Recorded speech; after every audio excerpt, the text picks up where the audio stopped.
When it comes to the xenomorphs from the Alien movies, their exact level of sentience is a matter of debate.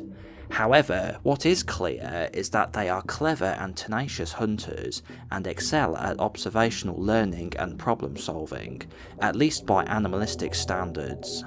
Examples include how in Aliens, after taking casualties from the sentry turrets, they decided to take a different route into the control room via the crawlspace above the ceiling, and figured out how to cut the power source, leaving the Marines in the dark and vulnerable to attack. In Alien Resurrection, while being held behind bulletproof glass, they were aware of themselves having acidic blood and sacrificed one of their own members to escape. Also, another was quickly able to learn the function of the red button, which would release an ice-cold gas into the chamber, even using it against a human when he went inside to investigate. And in Alien Covenant, the protomorph alien knew what a security camera was and destroyed it. These are just a few examples, but hint towards what else they could be capable of doing. Ash commented that xenomorphs are perfect organisms, with the only match to their structural perfection being their unmatched hostility. He even said they have an admirable purity, describing them as survivors, unclouded by conscience, remorse, or delusions of morality. Among members of a hive, there exists a hierarchical structure. Mainly the larger, more intelligent types of more importance rank highest, then they filter downwards.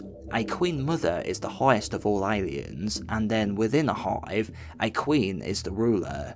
Then the Praetorians, smaller protectors of the queen, which are next in line should she die.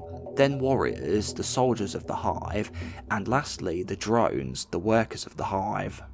There appears to be an internal hierarchy too within each specific caste themselves. As seen in the movie Alien vs Predator, the grid alien was what is known as an alpha drone, a physical drone itself, but which acts as a leader of a group. Also, as mentioned previously in Alien Resurrection, the two aliens turn on the third in order to create an escape route. This third xenomorph must have been the lowest on the pecking order among the three. Curiously, when xenomorphs are attacking, they will do so at the cost of their own lives, certain death without hesitation.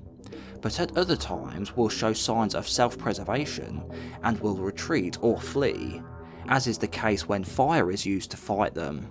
They will turn and run rather than be burnt, but have been seen to proceed headfirst into a volley of bullets. And when it comes to killing, usually when attacking, they'll seem to mindlessly kill anything in sight with no hesitation, remorse or purpose, as if they can't help themselves like how a zombie would, but are actually fully capable of restraining themselves from doing so when it comes to taking people back to their hive for hosts. Xenomorphs are theorised by some to enjoy killing, and actually feel pleasure and satisfaction from inflicting fear, as sometimes they take their time, as if to savour the panic they are inflicting on their victims. This is best shown in the first Alien movie as it is about to kill off Lambert. Communication among the xenomorphs is thought to be done telepathically as a hive mind, or at least it is between the queen and her subordinates. Between lower castes, such as drones and warriors, they do make hisses and growls towards each other, so may communicate mainly vocally. Although it is also speculated that one purpose for the alien's tail is to form a number of different shapes and movements as a means of communicating among one another. The smartest xenomorph by far in a single hive is the queen, and she can give commands to her minions, such as to attack or to stand down. We see this in Aliens, where Ripley holds the flamethrower towards her eggs. She calls off her warriors momentarily, and she is able to figure out how to use an elevator by merely observing Ripley doing it once. She also is smart enough to decide to stow away inside the landing gear bay of the dropship, pursuing Ripley to seek revenge for her nest being destroyed. In Alien vs Predator, the queen in that movie calls the drones to come and free her from her restraints. In the comic books, during testing on a captive queen, she was found to have an intelligence level equivalent to that of an IQ of 175 for a human, smarter than most people to have ever lived. Usually it is the higher castes, such as queens and praetorians, who possess higher intelligence levels, but intelligence can also be influenced by the type of host a xenomorph is born from.